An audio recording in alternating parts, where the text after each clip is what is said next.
वामन एकादशी भाद्रपद मास के शुक्ल पक्ष की एकादशी तिथि को कहा जाता है। यह तिथि पद्य एकादशी, जयंती एकादशी या परवर्तनी एकादशी भी कही जाती है। वामन एकादशी के व्रत को करने से सभी मनोकामनाएं पूरी होती हैं। इस तिथि में भगवान वामन देव का पूजन अवश्य करना चाहिए। वामन एकादशी के दिन यज्ञोपवीत से भगवान वामन की प्रतिमा स्थापित कर अर्घ्य दान करने, फल फूल अर्पित करने और उपवास आदि करने से व्यक्ति का कल्याण होता है। एकादशी व्रत होने के कारण इस व्रत को एकादशी तिथि में ही किया जाना चाहिए। इस दिन वामन एकादशी व्रत किया जा सकता है। वामन एकादशी के दिन व्रती को अपने नित्य कर्मों से निवृत्त होने के बाद भगवान वामन का पूजन करना चाहिए। इसकी पूजा करने का एक दूसरा विधान भी है। पूजा के बाद 52 पेड़ और 52 दक्षिणा रखकर भोग लगाया जाता है। फिर एक टोकरी में 1 कटोरी चावल, 1 कटोरी शरबत, 1 कटोरी चीनी, 1 कटोरी दही ब्राह्मण को दान दी जाती है। इसी दिन व्रत का उद्यापन भी करना चाहिए। उद्यापन में ब्राह्मणों को 1 छाता, खड़ाऊं तथा दक्षिणा देकर विदा करना चाहिए। इस व्रत को करने से स्वर्ग की प्राप्ति होती है। वामन एकादशी को जयंती एकादशी भी कहते हैं। इस एकादशी का व्रत करने से समस्त पापों का नाश होता है। जयंती एकादशी व्रत को करने से नीच पापियों का उद्धार हो जाता है। अगर कोई व्यक्ति परिवर्तनी एकादशी के दिन भगवान श्री विष्णु की भी पूजा करता है तो उसे भी मोक्ष की प्राप्ति होती है। वामन एकादशी के फलों के विषय में जरा भी संदेह नहीं है। जो भी व्यक्ति इस एकादशी के दिन भगवान विष्णु के वामन रूप की पूजा करता है वह ब्रह्मा, विष्णु और शिव तीनों की पूजा करता है। इस एकादशी के व्रत को करने के बाद व्यक्ति के लिए इस संसार में कुछ भी करना शेष नहीं रहता। वामन द्वादशी व्रत कथा। त्रेता युग में बलि नाम का एक दानव था। वह भक्त, दानी, सत्यवादी तथा ब्राह्मणों की सेवा करने वाला था। साथ ही वह सदैव ही यज्ञ और तप आदि किया करता था। वह अपनी भक्ति के प्रभाव से स्वर्ग में इंद्र के स्थान पर राज्य करने लगा। इंद्र तथा अन्य देवता इस बात को सहन न कर सके और भगवान के पास जाकर प्रार्थना करने लगे। अंत में भगवान श्री विष्णु ने वामन रूप धारण किया और राजा बलि से याचना की, हे राजन, तुम मुझे 3 पग भूमि दे दो, इससे तुम्हें 3 लोक दान का फल प्राप्त होगा। राजा बलि ने इस छोटी सी याचना को स्वीकार कर लिया और राजा भूमि देने को तैयार हो गया। ऐसे में भगवान श्री विष्णु जी ने अपना आकार बढ़ाया। प्रथम पग में भूमि, दूसरे पग में नभ और तीसरे पग रखने से पहले उन्होंने पूछा कि पैर कहाँ रखूं। इतना सुनकर राजा बलि ने अपना सिर नीचे कर लिया और भगवान विष्णु ने तीसरा पैर राजा बलि के सिर पर रख दिया। ऐसे में भक्त दानव पाताल लोक चला गया। पाताल लोक में राजा बलि ने विनीत की तो भगवान विष्णु जी ने कहा कि मैं तुम्हारे पास सदैव रहूंगा। तभी से भादो के शुक्ल पक्ष की परिवर्तनी नामक एकादशी के दिन मेरी एक प्रतिमा राजा बलि के पास रहती है और एक क्षीर सागर में शेषनाग पर शय्या करती रहती है।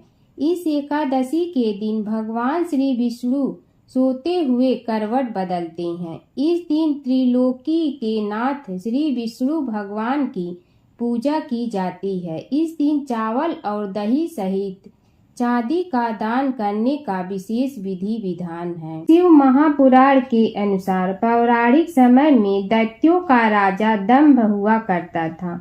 वह बहुत बड़ा विष्णु भक्त था।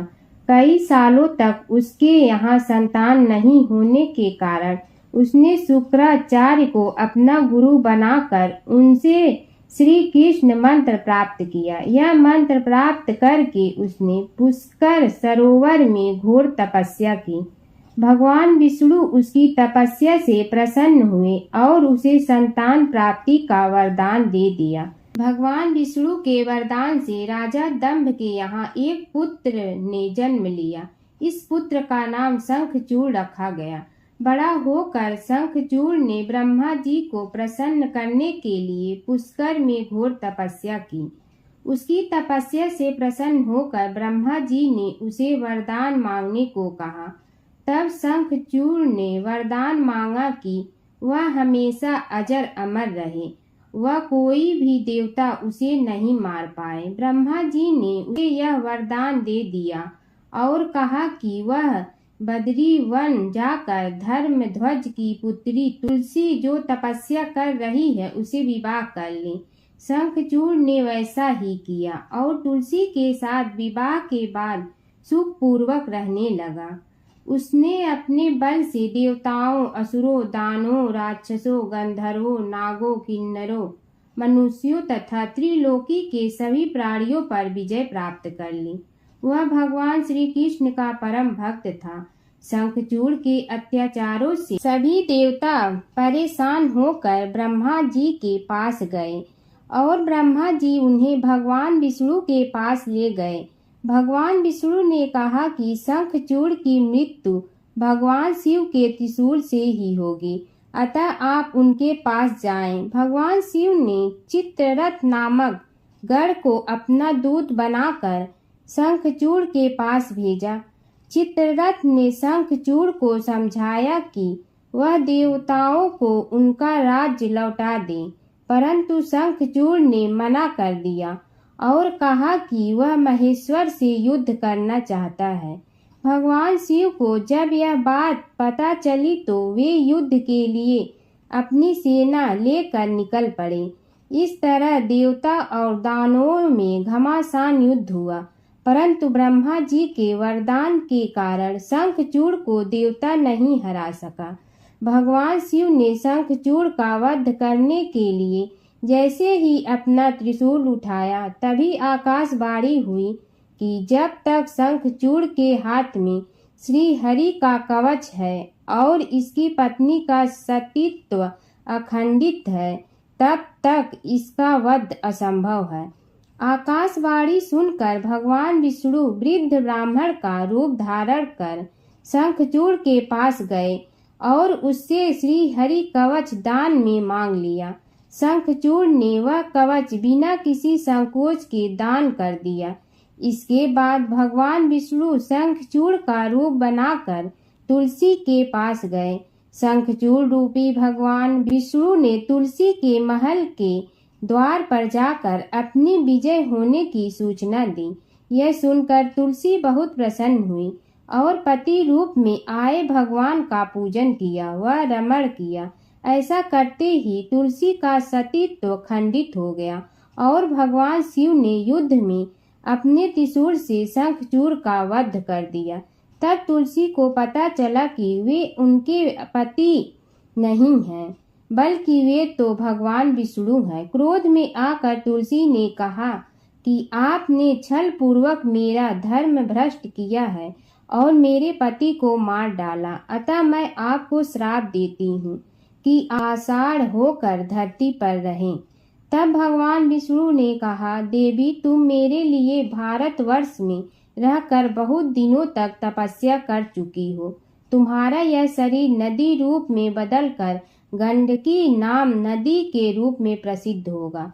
तुम पुष्पों में श्रेष्ठ तुलसी का वृक्ष बन जाओगी और सदा मेरे साथ रहोगी। तुम्हारे श्राप को सत्य करने के लिए मैं पाषाण शालिग्राम बनकर रहूंगा। गंडकी नदी के तट पर मेरा वास होगा। देव प्रबोधिनी एकादशी के दिन भगवान शालिग्राम व तुलसी का विवाह संपन्न कर मांगलिक कार्यों का प्रारंभ किया जाता है। हिंदू धर्म मान्यता के अनुसार इस दिन तुलसी शालिग्राम विवाह करने से अपार पुण्य प्राप्त होता है।